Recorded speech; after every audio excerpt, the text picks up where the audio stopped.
আজ থেকে আসলে এটা শুনেই ভালো লাগতেছে যে আমরা একটি স্বাধীন দেশে বসবাস করতে পারবো অথবা পারতেছি আজকে থেকে। যেটা 2024 সালের 5 জুলাই দেশ স্বাধীন হয়েছে, এটা ভেবে আসলে খুব ভালো লাগতেছে। লাইফে কিন্তু এখন পর্যন্ত ভোট দিতে পারিনি, কারণ আমি আওয়ামী লীগ করিনি। এই জন্য এটা এরকম আমার মতো হাজারো তরুণ যারা কিনা আসলে তার জীবনে ভোট দিতে পারেনি। কারণ কি, তারা আসলে বিরোধী দল করে বা আওয়ামী লীগ করে না। এই জন্য আজকে থেকে আসলে সেই বৈষম্য আর থাকবে না। এখন বাংলাদেশের প্রত্যেকটা নাগরিক তার যেই নাগরিক অধিকার সেটা প্রয়োগ করতে পারবে।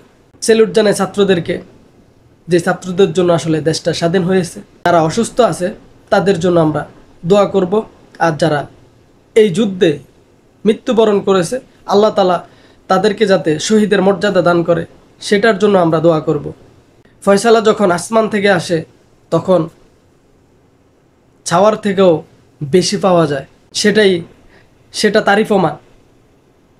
বহু আন্দোলন হয়েছে বাংলাদেশে 15 বছরে, কিন্তু কিছুই হয়নি।